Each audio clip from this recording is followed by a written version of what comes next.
Raw food nutrition is one of the greatest things out there because it's not only healing you in terms of the diabetic symptoms and the ill health and all those problems, but it's spiritual. It's connected to the earth. I really believe that one of the things that disconnects us from the earth is because we take a natural food like this, we throw it through microwaves, roast it, broil it, extract it, add chemicals to it, put it in bags, and then sell it to people, and people eat that. Why don't you just eat it straight from the earth directly? That's the underlying teaching here. Well, when you do that, and I've been doing that for over a decade, you do get connected to God, to Mother Earth, or whatever, in a different way than you can perceive with your mind. It's a type of value that you cannot get anywhere else, or you can't imagine it. You have to experience it. Absolutely. Your spirituality is awakened in a different way, in a different sense. There are a lot of people that come to spirituality eating a lot of bad foods too. But once you get on that bandwagon of putting God's food in you, there's a reason that every major religion has a fasting time and a cleansing time so that we can make that connection again, so that we can get closer. So when you start to put God's foods into your body, of course that God flow that's going through you is tapped into a lot easier.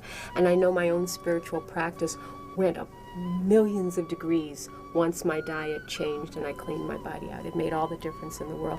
As your physical body becomes less gross and less blocked with toxins, you automatically become a living vortex to be able to pull down the divine energy.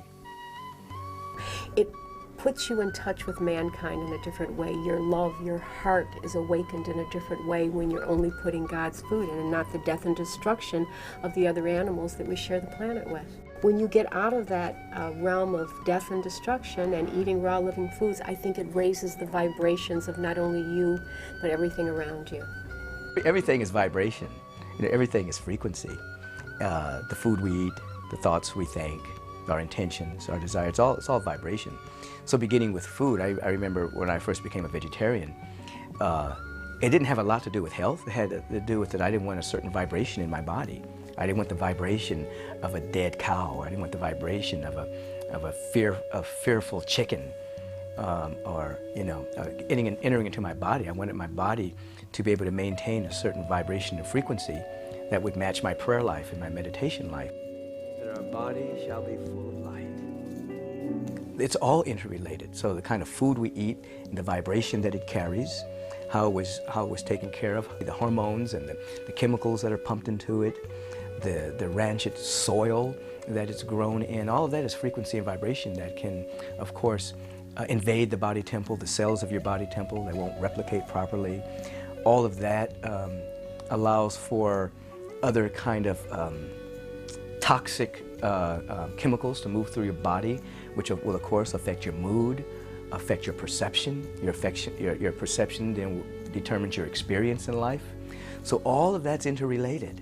You see, from the kind of food you eat, the kind of thoughts you think, the kind of actions you ultimately take, coming from a low frequency, a low vibration, you end up creating a world for yourself that's not about happiness or joy or bliss or creativity, and you kind of become part of the crowd of the walking dead, those who are sleepwalking in life. The biggest challenge of today for human beings is there is a negative gravitational pull to go in the other direction. It really is. Everything that is insane is considered sane in my world. So it's not very easy to step outside of what's considered conventional and normal. It's very difficult to step outside of it. So if someone starts to make a change in their diet or their lifestyle, they receive a lot of ridicule. You know, it's like, what are you doing? Or that's different. Or, ew, what is that you're eating? And you become uncomfortable. And it's very easy to slide into and be comfortable with what everyone else is doing. But I do think that once you step on the path, it isn't all negative because the body is meant to thrive. It's not only meant to survive, but to thrive. We have this inner intuition. It's a book. It's called Intuition. We know what's right. It's tapping into it. In the journey to become a champion, there is going to be the urge to give up. There is going to be the desire to quit. And that is a natural human response because in order to be the best, in order to change, in order to step ahead of the crowd, in order to get into something new. It takes courage, and therefore, there's going to be another energy there, which is, let's get back in the comfort zone.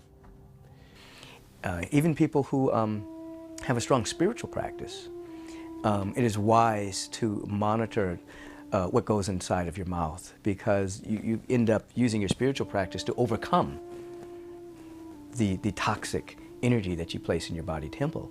So if you want all pistons firing, then what you eat, what you drink, what you think, your intention, all of that's extremely important.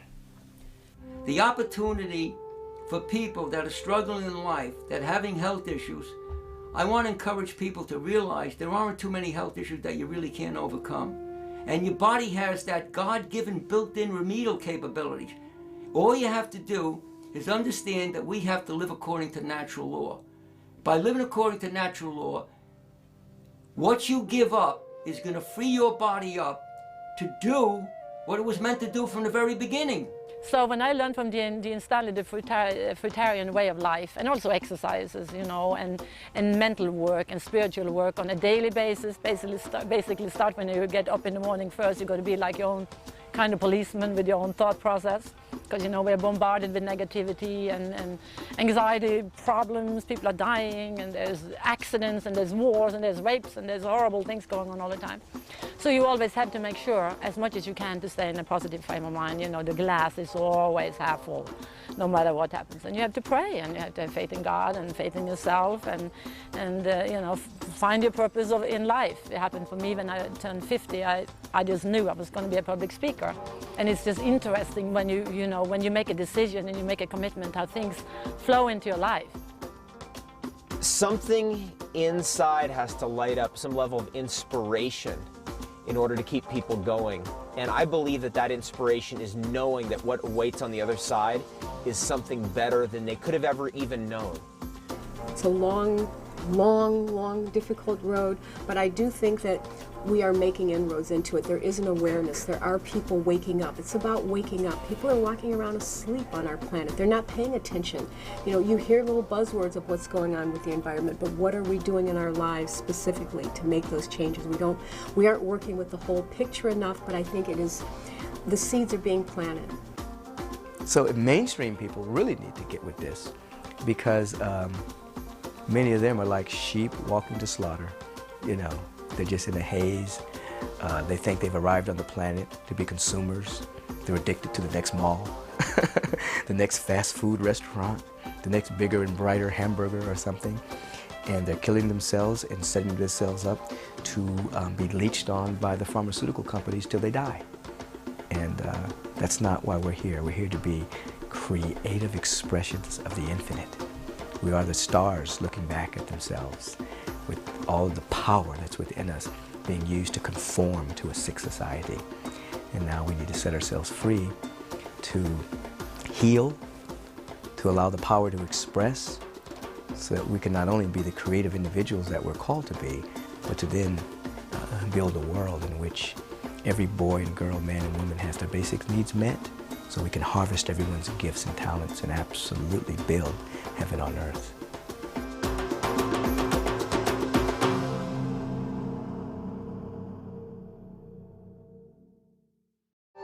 I look for alkaline foods, alive foods, what I call water-rich foods. That means the water is still in them, the aliveness is still there, it's not all cooked out. Enzymes are the life force of the food. When you cook anything over 118 degrees for 1 minute, it destroys all of the enzymes and most of the nutritional value of the food. Ergo, the saying, like David Wolfe, or the raw food lexicon, is that cooked food is poison, because it becomes something toxic for the body to deal with.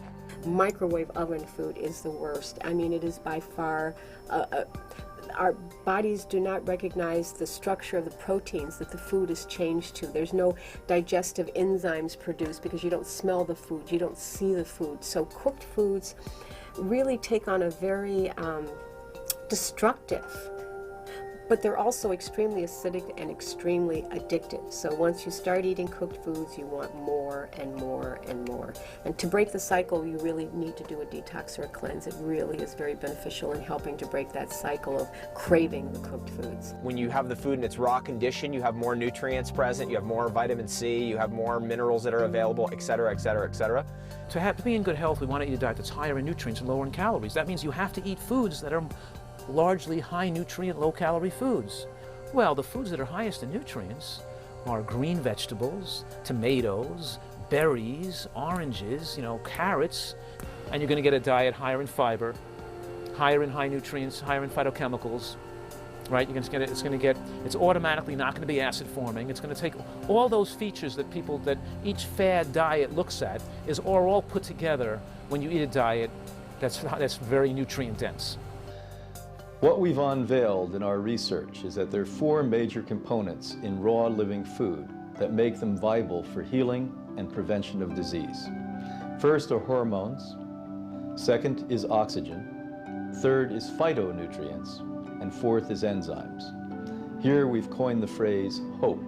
It's a new era of nutritional hope, and that's why living food is superior, and it makes you live longer as well as prevent and eliminate disorder. I mean, think about pharmaceuticals for a moment.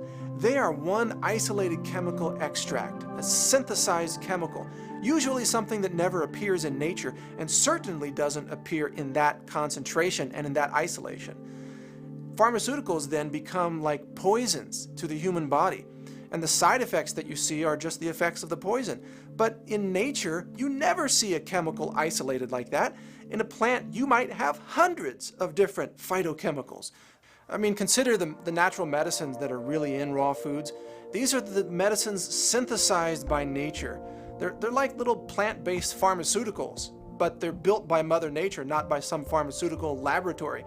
Well, these are naturally biocompatible with the human body.